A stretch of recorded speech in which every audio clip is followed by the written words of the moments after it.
Buenas.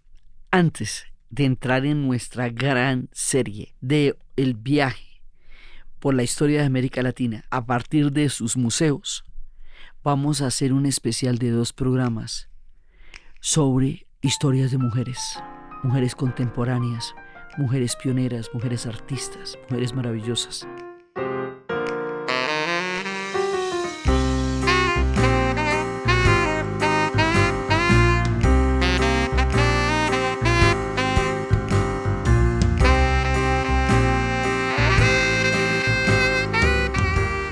Hoy vamos a empezar esta serie con una de las mujeres más brillantes, una de las grandes músicas del siglo XX, una de las mujeres más fuertes, más dinámicas, más melódicas, más poderosas en la escena artística musical, Nina Simone.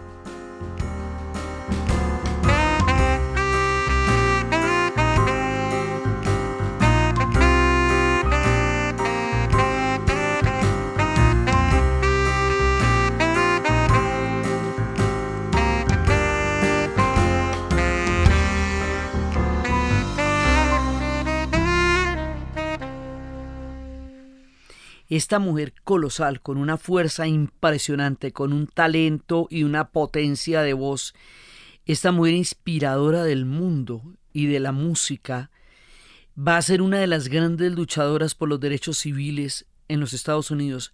Su nombre es Eunice Kathleen Wayman.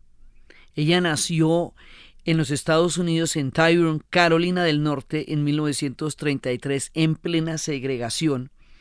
Y ella siempre quiso ser una concertista clásica, la primera mujer afroconcertista clásica en los Estados Unidos. Ese era su sueño, tenía todo el talento, toda la formación, logró entrar a Juilliard, que era el paso previo para entrar al Instituto Curtis para poder ser concertista, logró todas las cosas que ella pensaba, pero no la van a aceptar allá. Ella tenía un carácter absolutamente impresionante y lo revela desde los 11 años cuando va a hacer un recital y llegan los padres a ver el recital y los hacen sentar en la última fila del teatro porque son negros. Y ella dice que hasta que no le sienten a los papás enfrente, ella no va a tocar. Y en ese momento tenía 11 años. Y es una muestra de ese carácter tan impresionante que ella va a tener desde muy pequeña, su sentido de la justicia. Y a ella le tocó, y esto es muy importante para entender el talante y la biografía de esta mujer, a ella le tocó toda la segregación racial del sur de los Estados Unidos. Entonces aquí hay que hacer un poco de contexto para entender de dónde sale su genio, de dónde sale su arte y de dónde sale su profunda rabia.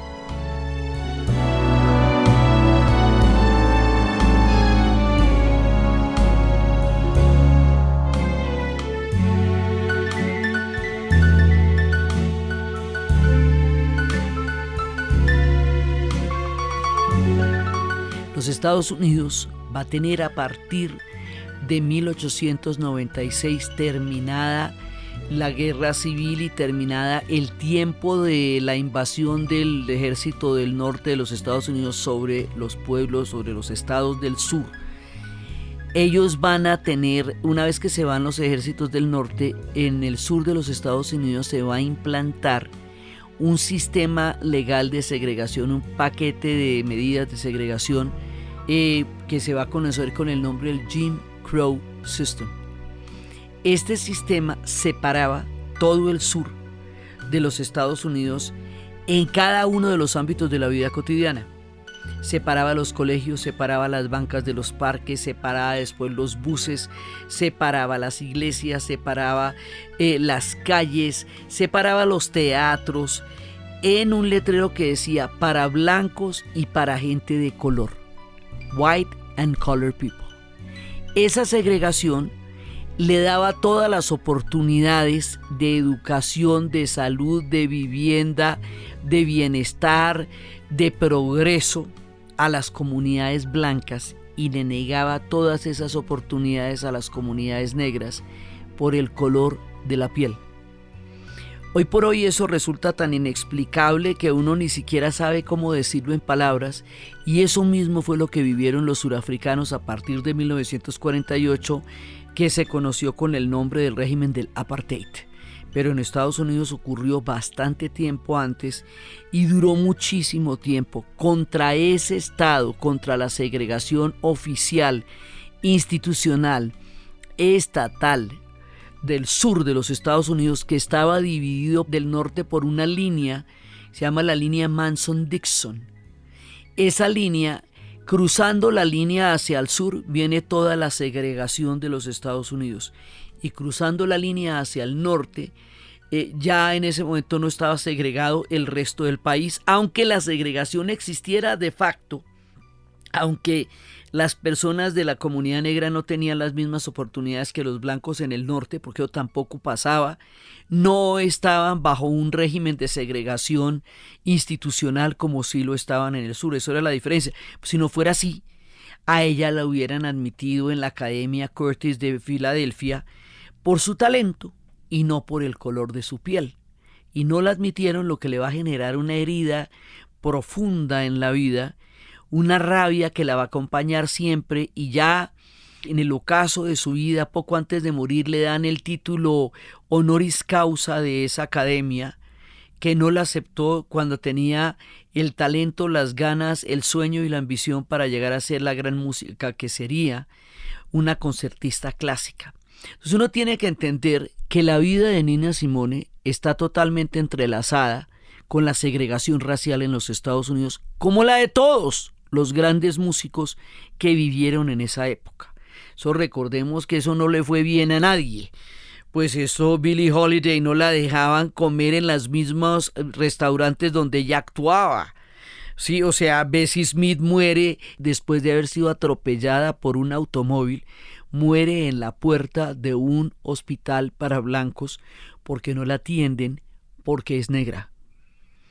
Y estas historias se repiten infinitamente con todos los músicos, independientemente de su talento. Gente tan poderosa como Miles Davis, también un día le cascaron por estar afuera conversando con una mujer blanca. O sea, ninguno de los grandes músicos, para vergüenza histórica de esa etapa en la vida de los Estados Unidos, se salvó por su fama del horror de la segregación racial. Y Nina Simone sintió esto en carne viva, y eso le produjo esa rabia incandescente que a la vez era tan devoradora como generadora de su propio talento. Eso también es lo que la dinamiza, y eso también es lo que la lleva a que su música sea tan fuerte, tan elaborada, tan poderosa, tan tremenda, y a la vez le devoraba el alma, porque vivió brava toda la vida. O sea, ella siempre tenía esa ira, y esto lo ve uno en canciones como Cuatro Mujeres, Four Women, donde habla de la vida de cuatro mujeres que por ser negras tienen unos destinos absolutamente adversos. Desde que nacen, están sometidas a una cosa tan absurda y tan externa como la segregación racial, que queda determinada por el nivel de melanina que tú tengas en tu ADN. Pues imagínate una cosa tan absolutamente fortuita. Entonces dice, mi piel es negra, mis brazos son largos, mi pelo es lanoso, es crespo, mi espalda es muy fuerte, es lo suficientemente fuerte para aguantar todo el dolor que me ha sido infligido una y otra vez. ¿Cómo me llaman? Me llaman tía Sara, Aunt Sarah.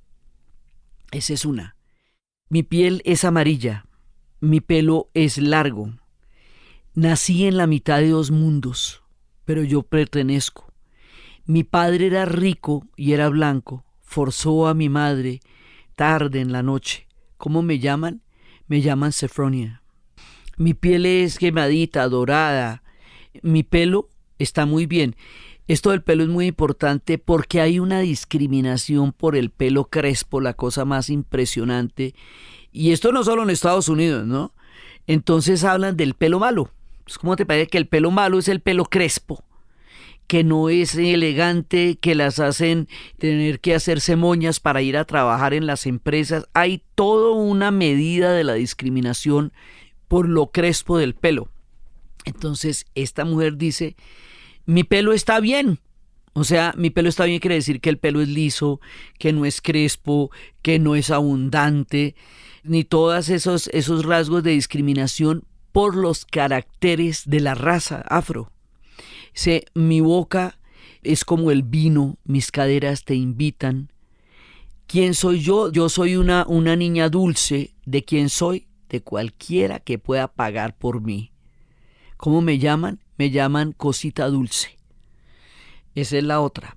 Y la otra mujer dice que mi piel es café, es oscura, que mis maneras son toscas, que esta tiene toda la rabia. Dice que yo mataría a cualquier hijo de la madre, pues, por decirlo de alguna manera, el primero que se me atraviese. Mi vida ha sido muy ruda y estoy terriblemente amargada en estos días porque mis padres fueron esclavos. ¿Cómo me llaman? Me llaman PJ. Entonces, estas 4 mujeres nos dan una idea del talante de lo que canta Nina Simone con un piano absolutamente sobrecogedor, porque su talento en el piano le va a dar a la fuerza de su voz y al poder de sus composiciones una magia y un poder absolutamente impresionante. La música de Nina Simone sobrecoge en cualquiera de los cantos que ella tenga, porque la combinación de ese tiempo histórico en el que ella vivió, de su talento, de su vida, de su rabia, de su tragedia, de todo, va a hacer que su música sea única. Ella viene, como todos los músicos afro, de las iglesias. En las iglesias, también segregadas en los Estados Unidos, hay unos coros y esos coros van a tener unos cantos religiosos que se llaman los gospels. Y esos gospels van a ser la raíz y la cantera de la mayor música y la mayor influencia en todo Occidente en el siglo XX, que es toda la música afro, que va desde el jazz, desde el blues, desde el folk, desde todas las variantes. Todos de una u otra manera vienen de las iglesias. También vendrá Ray Charles, que justamente lo que va a hacer es conjugar la música de las iglesias con la música popular y va a innovar totalmente el género.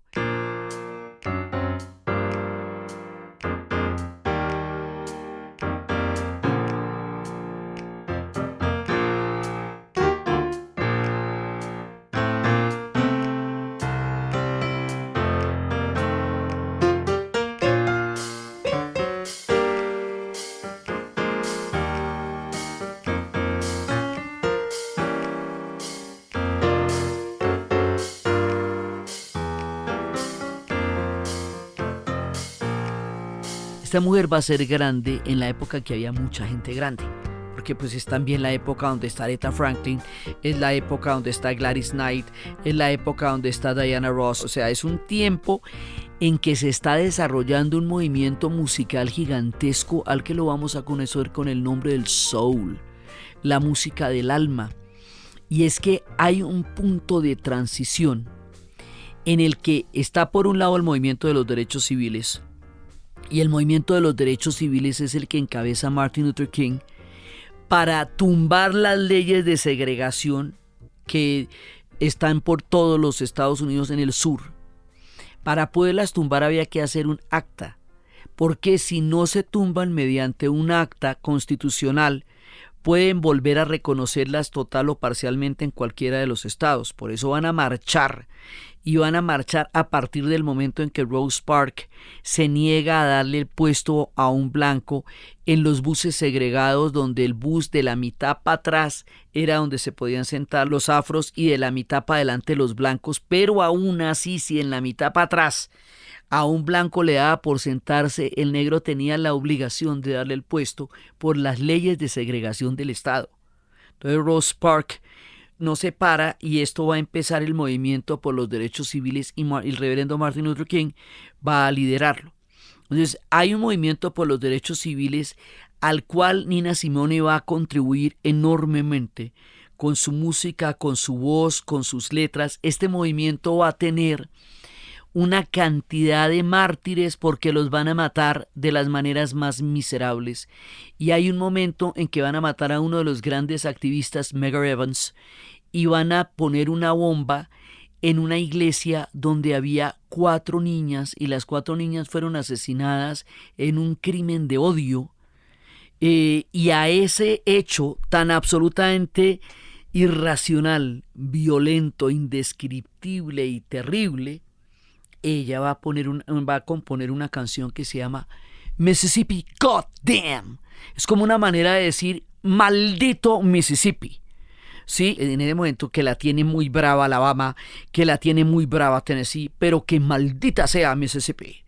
Sí, maldita sea Mississippi por lo que están haciendo. Entonces a ella la permea toda la rabia de lo que está pasando, porque ellos están intentando levantar la segregación con la no violencia, a punta de marchas, tomando las enseñanzas de Gandhi, con el espíritu de Martin Luther King, y mientras tanto los están matando indefensos en las calles, en las iglesias.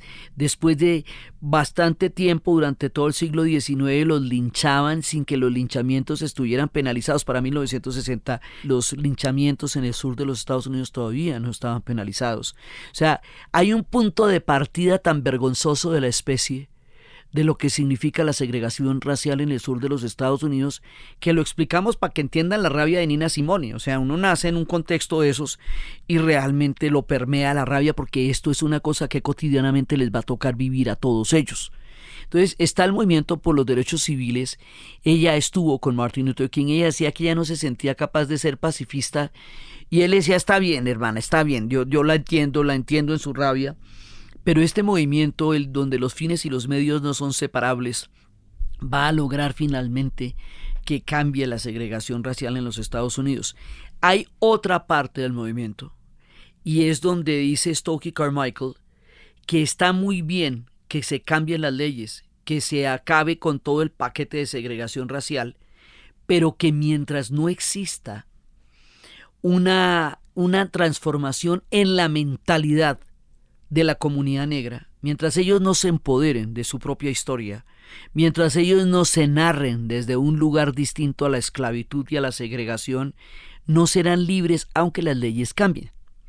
A esto lo vamos a llamar Black Power. El poder negro se va a representar con el puño cerrado.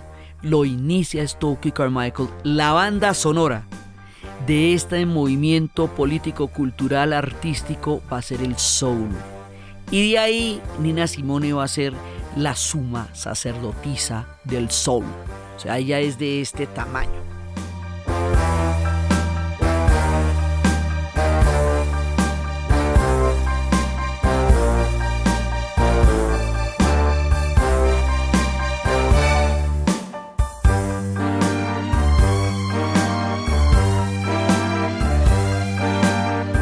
Y en el momento en que se está dando esta gran transformación cultural en los Estados Unidos, va a haber un concierto muy importante, pero que la historia lo va a dejar de lado mucho tiempo, que es el verano del soul en Harlem.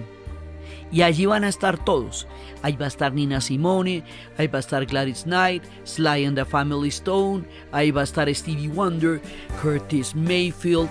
Ahí van a estar todos los grandes músicos del soul en ese momento. Y ese concierto va a ser un concierto de conciencia. Durante mucho tiempo quedó en el olvido. Después lo volvieron un documental que ahora está, en estos días está nominado para los Óscares en este año. Porque finalmente sacan toda esa cantidad de cantidades de películas y lo convierten en un documental que nos cuenta la historia del verano del soul. Es impresionante. Ahí Nina Simone tiene una presentación de las más fuertes, de las más poderosas y de las más polémicas, porque prácticamente llama a una insurrección de todo el mundo frente al estado de segregación de las cosas, con un nivel de, digamos, de empoderamiento, de rabia, de radicalidad que corresponde al momento y al tiempo. Esa es una de las presentaciones más tremendas. Entonces ella va a crear el personaje de Nina Simone, lo creó para trabajar en un bar. Se convirtió en Nina Simone como su nombre artístico, lo va a tomar de una actriz francesa que era buenísima, que se llamaba Simone Signoret.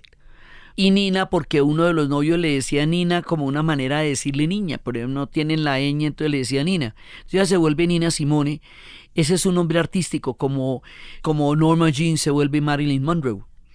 Ese personaje de Nina Simone, que va a sobrevivir en los bares con la idea de poder ser concertista después, era como si fuera algo para lo cual ella necesitara pasar para luego hacer la música que ella quería. En realidad ella el personaje termina siendo, se la va llevando por delante y ella empieza a tocar en todos los clubes y empieza a volverse una mujer absolutamente impresionante y va a tener toda la fuerza de la música clásica de Rachmaninoff. Ella va a tocar a todos los clásicos, ella va a tocar a Chopin, a Bach, a Liszt, a Rachmaninoff y todo eso, y además el gospel y el blues y el jazz y el folk. Y va a combinar todo esto y va a crear cosas absolutamente únicas. Ella no va a pagar impuestos en Estados Unidos porque no estaba de acuerdo con la guerra del Vietnam. Y Henry D. Thoreau, el que escribe el libro sobre la no violencia como teoría política, ensayo sobre la desobediencia civil, hablaba de no pagar los impuestos en la guerra en la que Estados Unidos le quitó más del 65% del territorio de México, porque era una guerra inmoral. Y ella, tomando las enseñanzas de Thoreau, no paga los impuestos porque no quiere sostener la guerra de Vietnam, lo que le va a generar un problema enorme que hace que se vaya de los Estados Unidos por un problema de impuestos. El hombre que era su marido y su manager la ayuda a arruinar y la cosa se le complica y se tiene que ir. Entonces, por todos los motivos se tiene que ir. Entonces, ella va a terminar haciendo un gran periplo. Va a ir a Barbados y en Barbados en 1970 va a tener una relación amorosa con el primer ministro de Barbados y ella, de ahí en adelante empieza su mirada y su búsqueda por otros lugares. En los 80s ella se va a encontrar con Miriam Makeba. Y Miriam Makeba, que es otra grandísima, impresionante, va a ser la mujer que va a cantar por el mundo el horror del apartheid en Sudáfrica. Y Miriam Makeba fue compañera en un tiempo de Stokely Carmichael, el del poder negro. Entonces, estas dos segregaciones, estas dos formas de inequidad terrible, el Jim Crow System y el apartheid, se encuentran en las figuras, en la lucha contra esos horrores que está haciendo Miriam Makeba en Sudáfrica y que está haciendo Nina Simone. Entonces se van a encontrar y van a ir juntas a Liberia, que es un país donde se intentó crear el retorno al África, que era que las comunidades afrodescendientes volvieran allá con el retorno a la madre África. No terminó de resultar, pero era parte de la utopía del retorno al lugar de donde se los llevaron a ellos. Nina Simone va a estar en África. Y hay una cosa, hay un momento en que el personaje de Nina Simone la agota, la cansa. Ella no quiere más ser Nina Simone, ella quiere saber quién es Eunice, está desesperada de tener que tocar piano, a pesar de que era su pasión, en otro momento se le vuelve ya su prisión. Este personaje ella siente que la agobia un poco como cuando David Bowie se inventa el personaje de Ziggy Stardust y Ziggy Stardust se lo termina comiendo y él mata al personaje en un concierto, o como decía Marilyn Monroe, que a Norma Jean le tocaba durante 4 horas transformarse en Marilyn Monroe. Hay veces estas personalidades artísticas se convierten en una forma de prisión para las almas que quieren encontrar su verdadero camino. Entonces podríamos decir que Eunice va a buscarse por el África y por Europa, un poco huyendo de Nina Simone, un poco tratando de encontrarse ella, más allá de su personalidad artística y su nivel de representación. Hay un documental sobre ella que se llama What's Happened with Simone, que es muy fuerte, muy duro, y donde habla también la hija, que no era nada fácil ser hija de esta mujer con ese nivel de fuerza.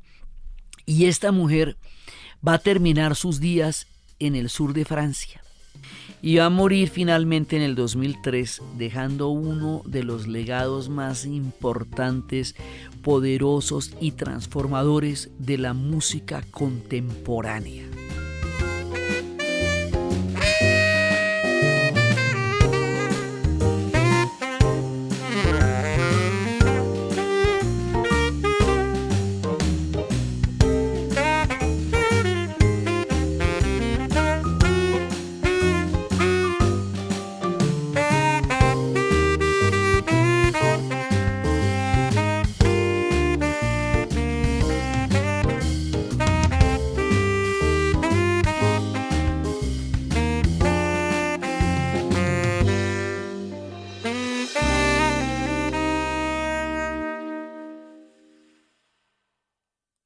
Entonces procedemos.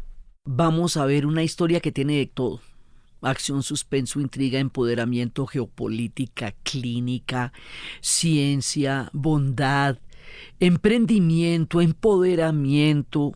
Vamos a hablar de Florence Nightingale, la mujer que reglamentó la enfermería como profesión, como oficio, como clínica.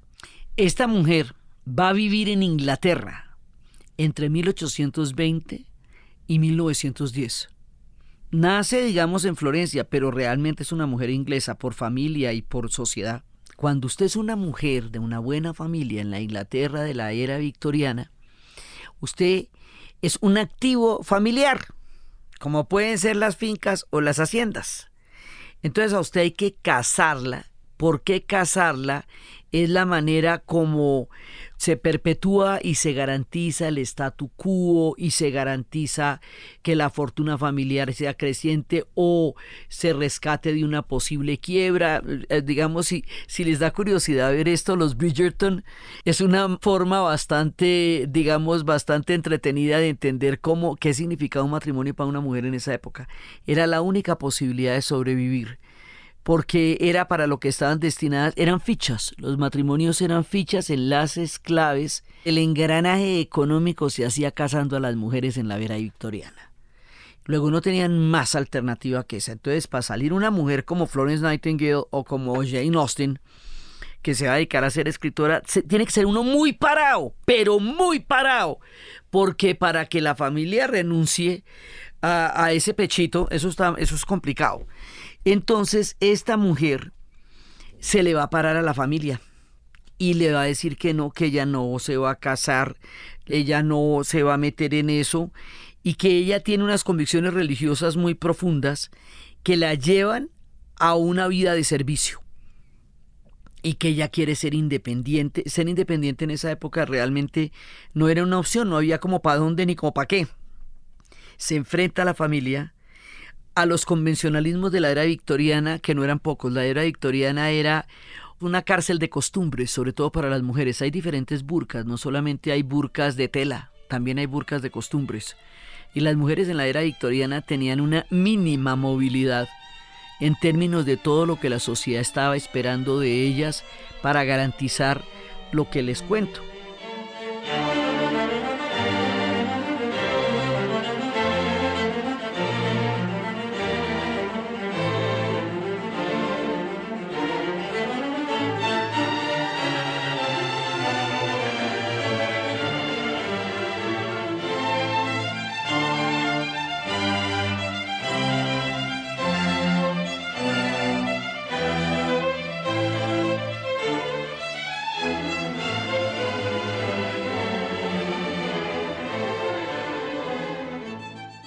Ella logra parársele a la familia, que no era nada fácil, y ella se va a volver enfermera.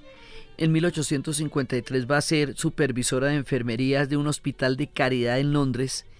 Ahí ya ella empieza a introducir innovaciones, porque era una mujer muy estudiosa, muy dedicada, muy innovadora. Era una mujer que siempre estaba con las nuevas investigaciones, con los cambios. La ciencia se está cimentando y se está solidificando en el siglo XIX. Ahí es cuando van a ser realmente la medicina como la entendemos actualmente, es en ese punto donde están haciendo.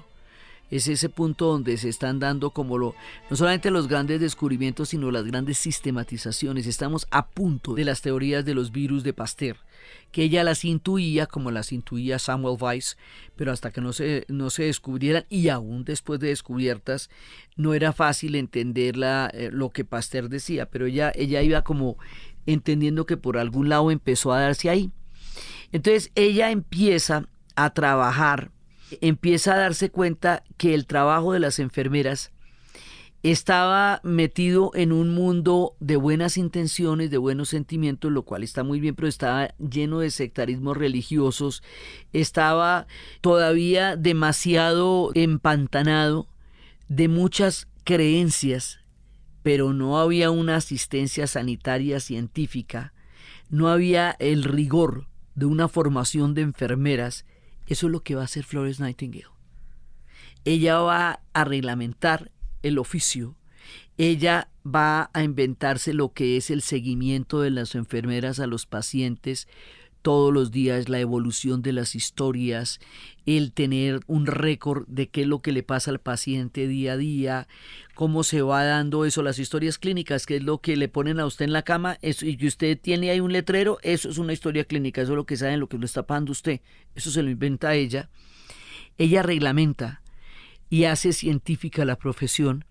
Y al contar de nuevo Florence Nightingale, de una vez aprovechamos para darle un agradecimiento y un abrazo a todas las enfermeras y enfermeros, porque recién pasada la pandemia es importante reconocer que esta gente empeñó el cuero en la experiencia tan aterradora que acabamos de pasar, y que ellos son los que están realmente con los pacientes día y noche, hombro a hombro, con la enfermedad, con el sufrimiento. Ellos son y ellas son. Y esto es Florence Nightingale. Pero ¿cómo llega ella ya en una época tan tenazmente difícil para las mujeres?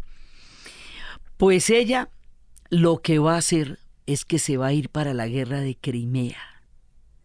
Y al irse como enfermera en la guerra de Crimea, ella consigue la visibilidad y consigue el prestigio y consigue la credibilidad para poner en práctica lo que ella quería hacer y lo que ella sabía que era su aporte. Entonces ella se va para allá a un hospital de campaña y allá empieza a enfrentarse, digamos, también a los prejuicios de los médicos, a la pobreza del ejército, a la manera como trataban a los soldados. Eran condiciones verdaderamente lamentables las que había en ese momento para los soldados. Y ella llega a la guerra de Crimea, que en ese momento es una guerra en la cual hay un proyecto de expansión rusa. Estamos hablando de 1854 a 1856, ¿ok? Estamos hablando de mediados del siglo XIX. Hay un proyecto de expansión rusa muy grande que se va a enfrentar con los proyectos de expansión que también tenían Inglaterra y Francia, que todos eran expansionistas. O sea, hay un punto ahí que es el Imperio Turco Otomano. El Imperio Turco Otomano ya está empezando en una decadencia tremenda que luego lo llamarían el anciano enfermo de Europa. Sí, y entonces ahí se van a enfrentar en lo que se llamaría el Gran Juego, que era el enfrentamiento entre Rusia e Inglaterra por la Anatolia, o sea, por el Imperio Otomano, porque esa era la ruta hacia la India. Entonces para los británicos era muy importante que el Imperio ruso no pasara de ahí, y el Imperio ruso ya se había expandido hacia el Báltico, hacia el Mar Negro, ya era un imperio muy grande para ese momento.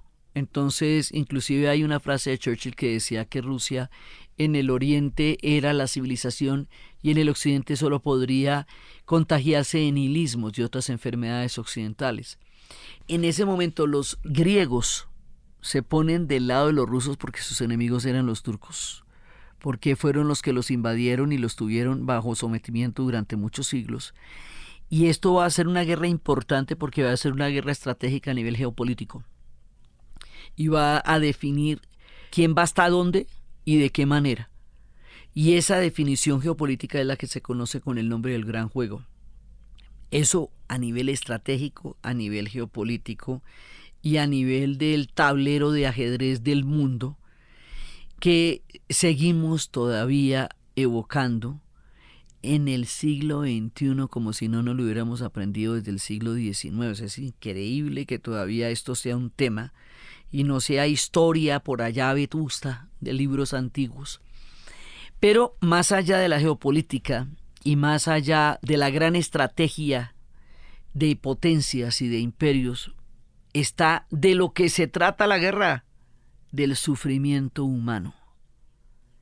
Y esta gente tenía las condiciones más miserables. Y Florence Nightingale lo que va es, con un grupo de enfermeras, a reglamentar la profesión, o sea, va a sistematizar el oficio, ahí en caliente, sobre el campo de batalla.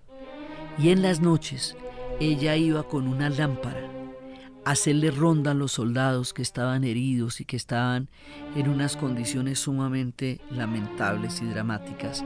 Y por eso ella tiene el apodo de la Dama de la Lámpara, porque era una mujer que estaba encargada de aliviar el sufrimiento humano, y eso siempre es algo que es absolutamente necesario en la insensatez que producen las guerras de sufrimiento.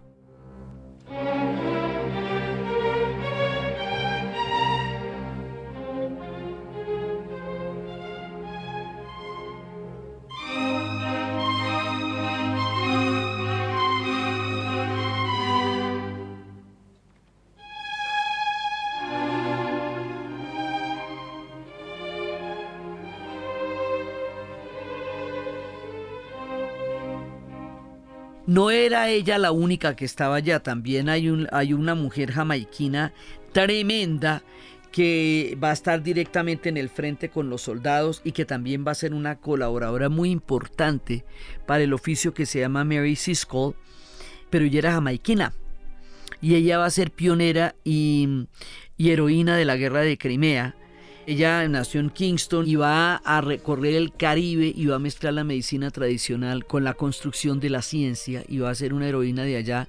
Y a ella le toca más duro porque es jamaiquina. Y en la medida en que es jamaiquina, y en todo caso pertenecen al Imperio Británico y es mestiza, pues le toca más duro que a Florence, porque Florence en todo caso es una chica británica de buena familia y esta es una muchacha jamaiquina mestiza.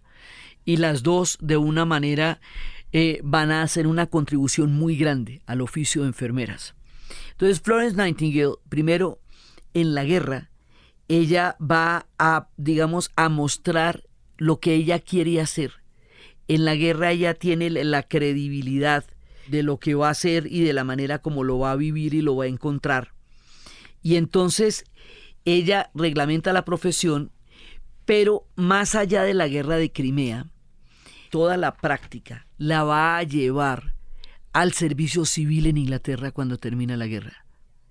Y allá va a hablar de la sanidad pública, de la sanidad en los hospitales. Entonces, esto que ella puso en práctica, en caliente, en la batalla, ahí en los hospitales en Turquía, en la guerra de Crimea, lo va a llevar al terreno civil y al terreno masivo, de hacer lo posible para mejorar la salubridad de los ingleses.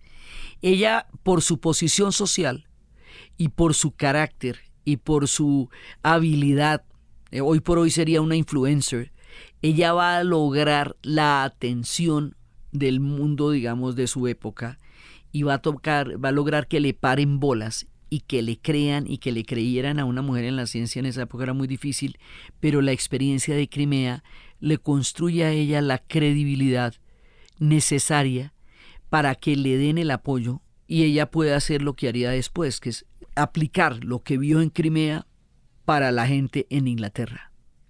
Y cuando ella hace eso, ella reglamenta el oficio para los ingleses, para la sociedad civil, para que los hospitales, no solamente los hospitales de guerra, sino que los hospitales civiles tengan estas prácticas que van a llevar una sistematización del oficio, un seguimiento del paciente, un seguimiento de todos los síntomas, de cómo evoluciona, de qué es lo que está pasando, que le va a permitir a los médicos tomar decisiones sobre la salud del paciente a partir de la información que estas historias le están dando.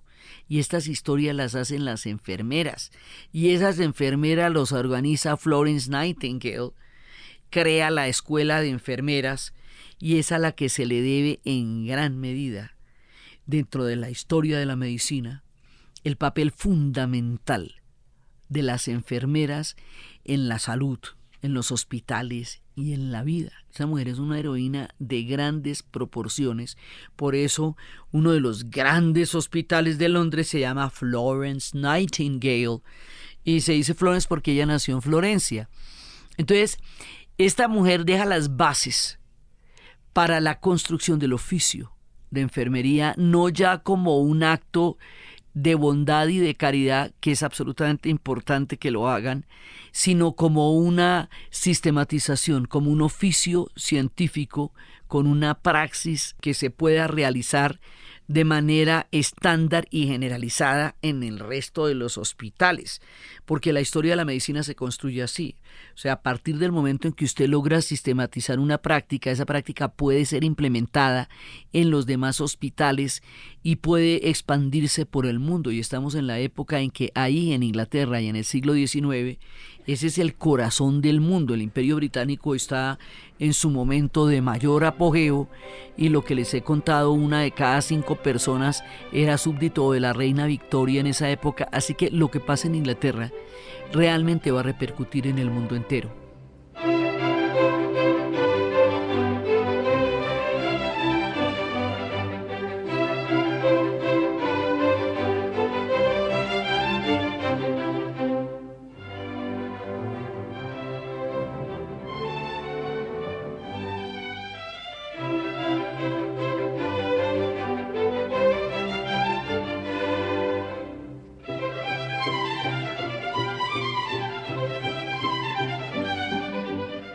Por eso el trabajo y el esfuerzo de Florence Nightingale va a tener tanto eco y va a ser en la esquina del movimiento donde tocaba como tocaba, pero lo que lo hace tan importante es la comprensión que esta mujer tenía de la época en la que vivió, de la influencia que podía tener esto, de cómo podía fundamentalmente modificar las terribles condiciones de salud humana y convertirlas en algo muchísimo mejor.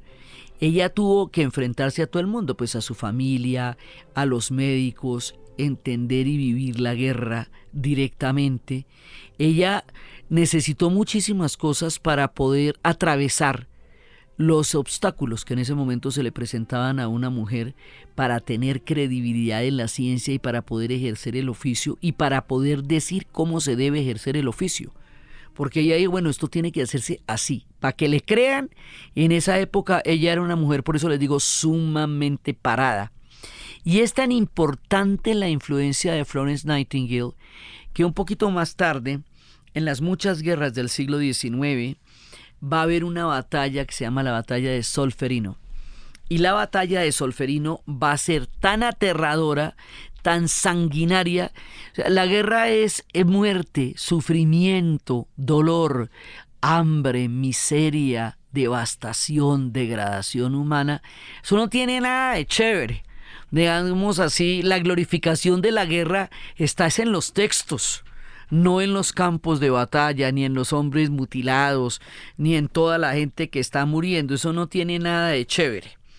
Entonces, la batalla de Solferino, que fue en 1859, el 24 de junio, fue tan aterradora, era una de las luchas por la unificación de Italia.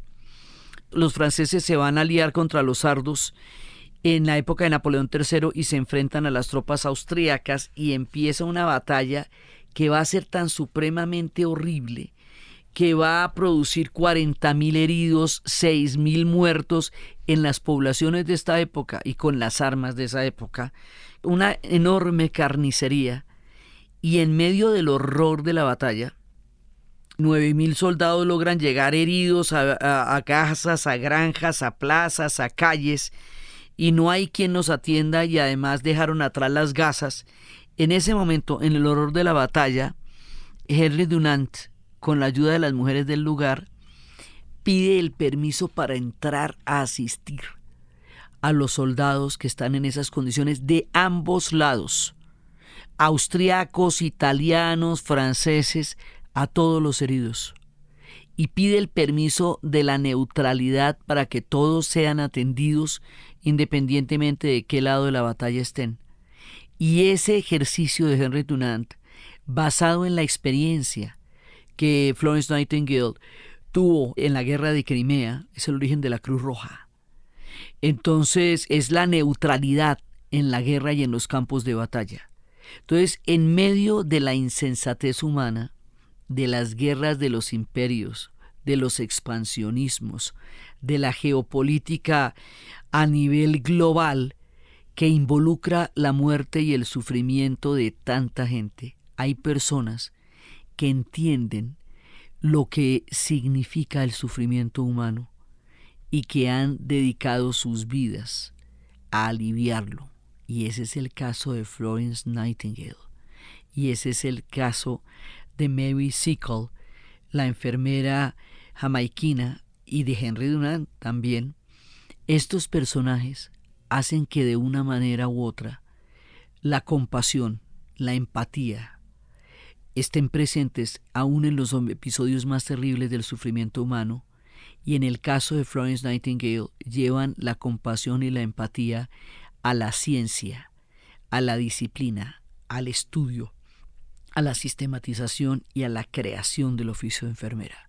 Esta es una mujer tremenda, y lo que hace por la humanidad es grande. Y su valor, su entereza, su constancia, su fe en sí misma, su empoderamiento, su capacidad para entender la época en la que vivió, las puertas que tenía que tocar, la forma como ella haría valer su creencia, su disciplina, su estudio, su dedicación, su innovación y su búsqueda de una estructura científica para el oficio de la enfermería, la hacen uno de los personajes grandes, importantes y fundamentales de esta serie.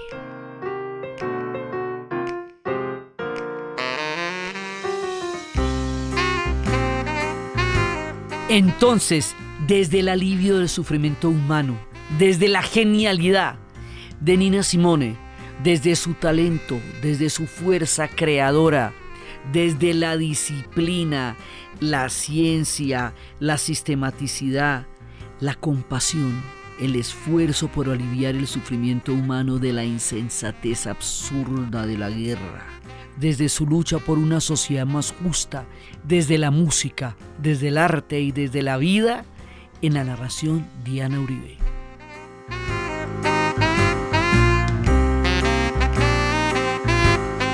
Este podcast fue posible gracias al equipo de la Casa de la Historia: Diana Suárez, Milena Beltrán, Arturo Jiménez Viña, Daniel Schwartz. La edición y la musicalización de Eduardo Corredor Fonseca, de Rueda Sonido, y siempre con la ayuda fuerte y poderosa de Santiago Espinosa Uribe y Laura Rojas Aponte del podcast Cosas de Internet.